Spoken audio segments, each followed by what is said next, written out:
When a series has so many games with a continually changing roster, like the King of Fighters series, some characters are bound to become more popular than others. And while it's understandable that the less popular fighters may get abandoned, it's quite odd when a character does have a respectable fanbase but still got left behind and slowly sinks into forgetfulness. These are 10-ish KOF characters that I think don't deserve to be forgotten and should make a comeback to the series at some point. There was a lot of candidates that it was actually hard for me to reduce their number to 10 entries only, so expect a relatively chunkier honorable mention section, and I'm pretty sure that you'll add other names of your own down in the comments. Without further ado, here's the top 10 criminally forgotten characters in KOF.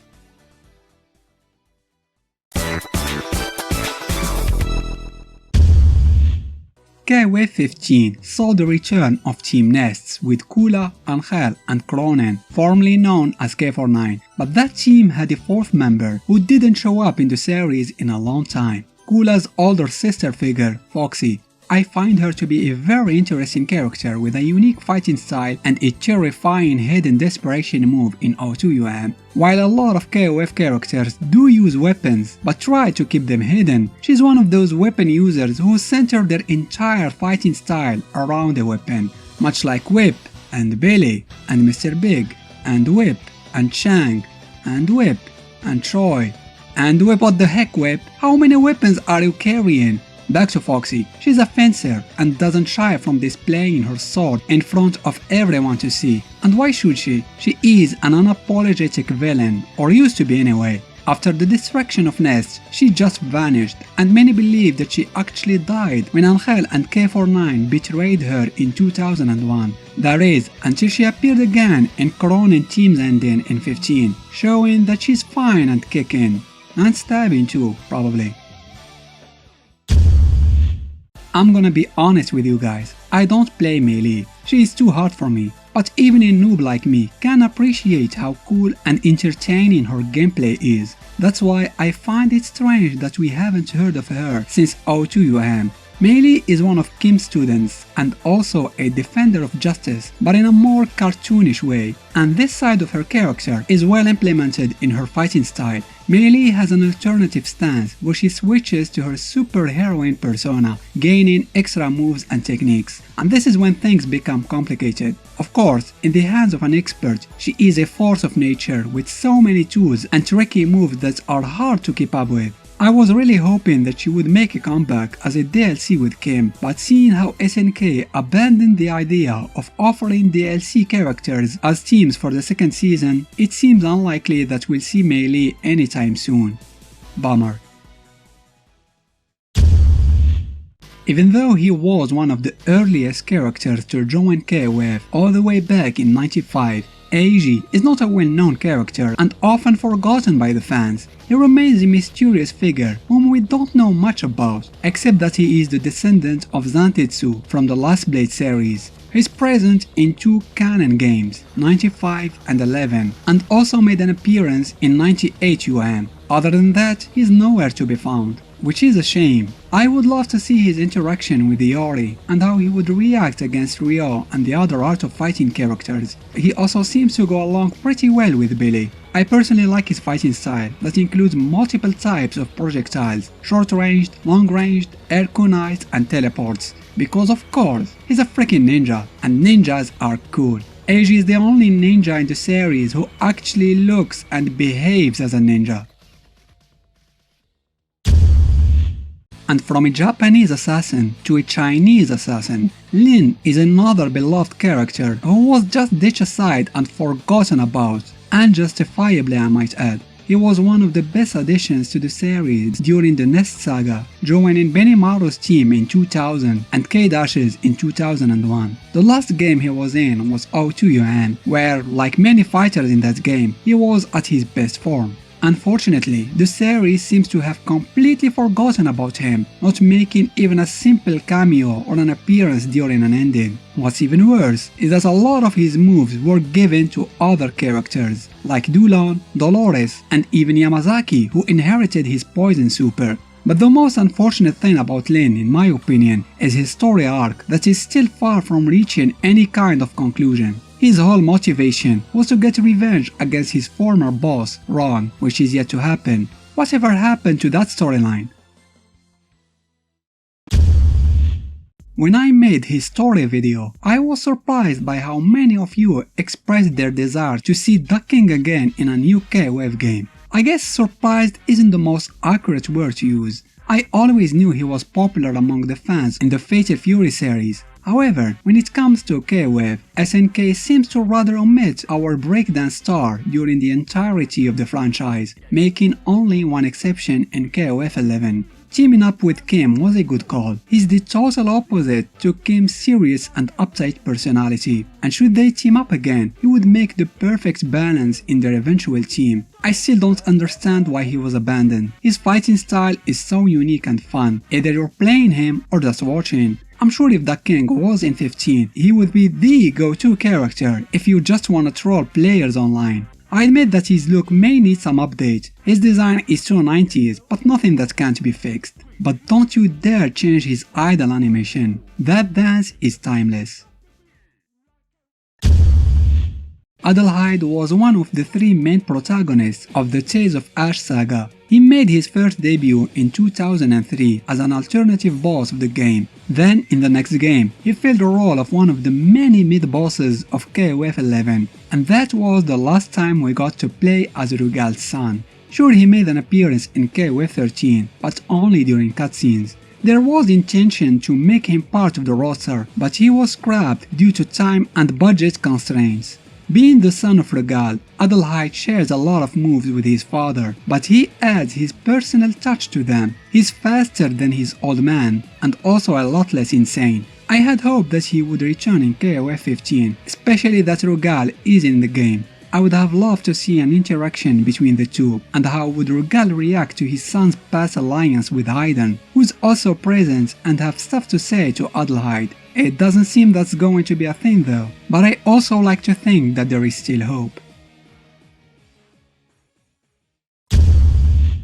The other Kusanagi in the series, not counting the many Kyo clones, is Saishu, the head of the Kusanagi clan and Kyo's father.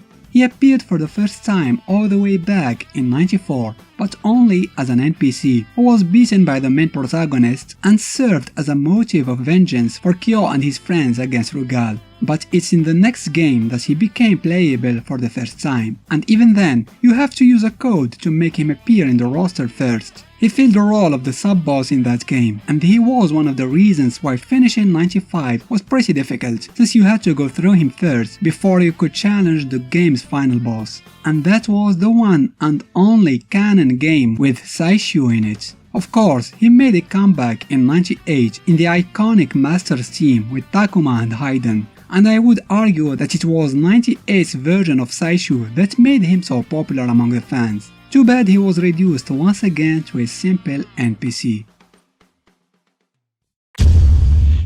Allow me a little bit of cheating, because I have two characters for this entry, Krauser and Mr. Big. Much like Saishu, these two have been playable in only one canon game, KOF 96, and appeared again in the Dream Match 98 UM. It's unfortunate that they have appeared so little in the series. I can see many potential teams where they could fit in perfectly. Mr. Big was one of the main villains of the Art of Fighting series, and this franchise is very underrepresented as opposed to Fatal Fury. Why not make a new anti-Kyokugenryu team with Mr. Big as its leader, the aforementioned Eiji, and someone from AOF 3, like Lenny for example, adding a new whip user to KOF.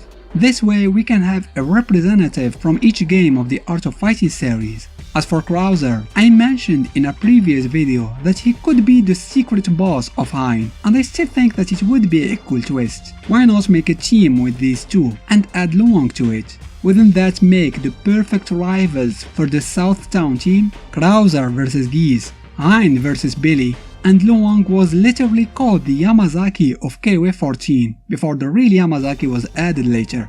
There are so many options that could be used for Krauser and Mr. Big instead of letting them getting constantly overlooked. Shame, really.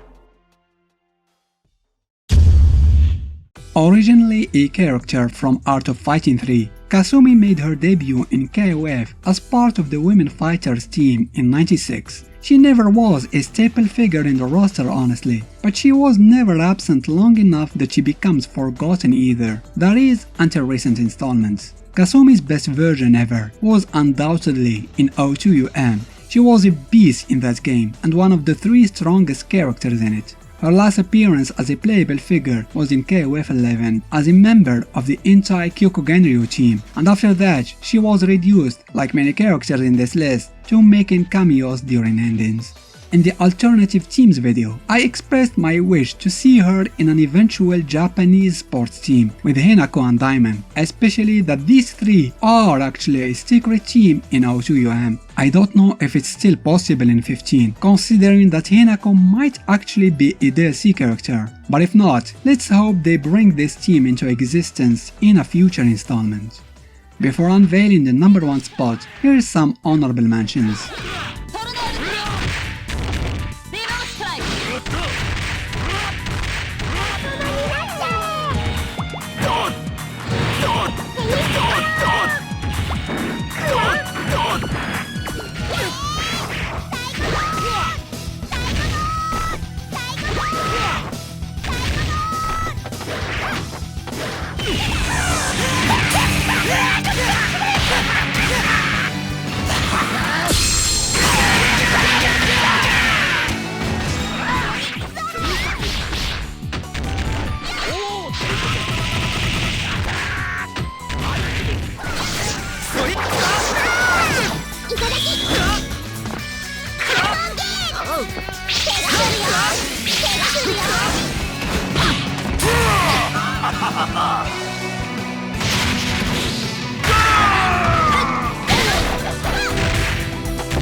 Yep, this was an obvious one. The members of the American sports team are undoubtedly the most forgotten characters in the series, appearing in only 2 games. One of them isn't even canon.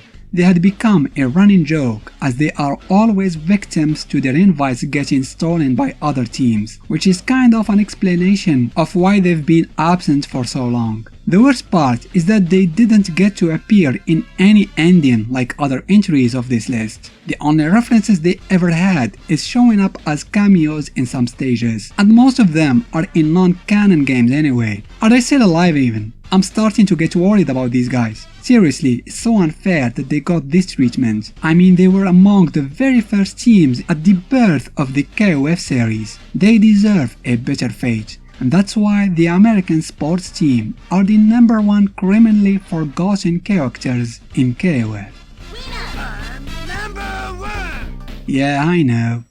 Now it's your turn to tell me who is your favorite forgotten character. Is there a fighter that you think was criminally left behind and should make a comeback? Share your answer with us in the comments. Special thanks to my patrons for their support. Don't forget to give this video a thumbs up if you liked it, and why not consider subscribing to the channel? No, seriously, why aren't you subscribing to this channel? Come on guys. Thanks for watching.